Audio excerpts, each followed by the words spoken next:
So, hey, what's up, everyone? Um, Welcome back to my channel.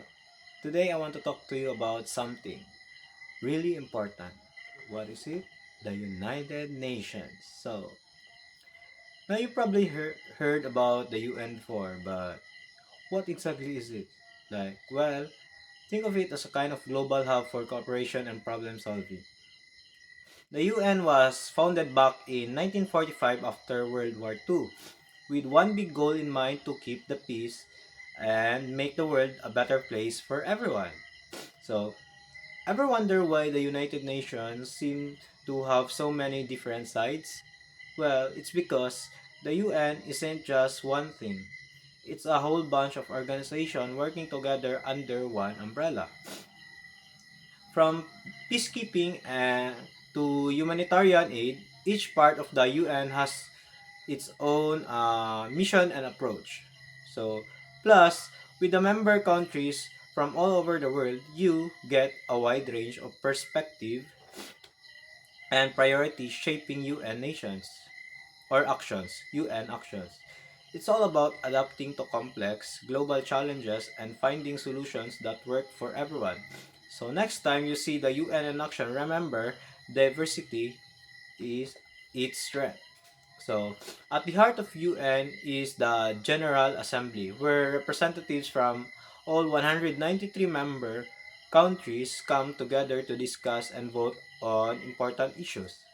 But UN isn't just about talking, it's about taking actions. From providing food and shelter to refugees to promoting education and healthcare, the UN is always working to make a difference. Alright, let's break it down. The United Nations or UN wears many hats, but its core functions can be boiled down to three main areas: peacekeeping, humanitarian aid, and development.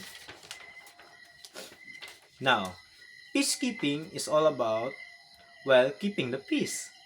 When the conflicts arise, countries or within nations, the UN steps in to help negotiate ceasefire, monitor peace agreements, and deploy troops to stabilize violate what's called this like violent situations.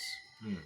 So humanitarian aid kicks in when disaster strikes. For example, natural disaster like a hurricane or a man-made crisis like a refugee emergency.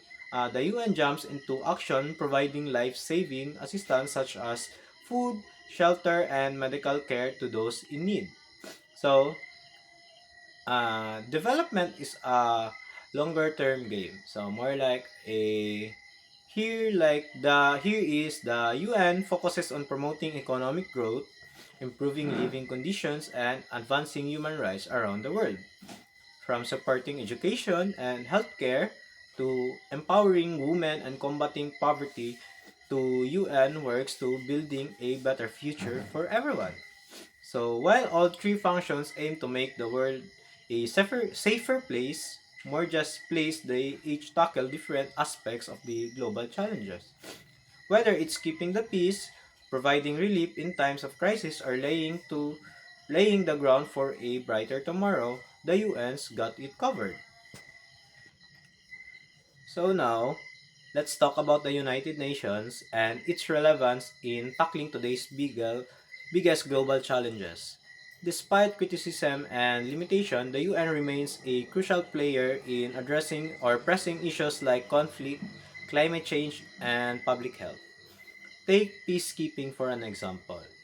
In places like South Sudan and Democratic Republic of Congo, UN peacekeepers are on the ground, working to protect civilians, facilitate peace agreements, and prevent further violence.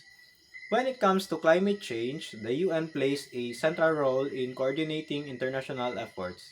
The Paris Agreement, negotiated under the UN Framework Convention on Climate Change, brought countries together to commit to reducing greenhouse gas emissions and limiting global warming.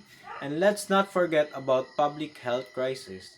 During the COVID-19 pandemic, the World Health Organization or WHO specialized agency of the UN has been at the forefront of the global response, providing guidance, coordinating vaccine distribution, and sharing critical information to combat the spread of the virus.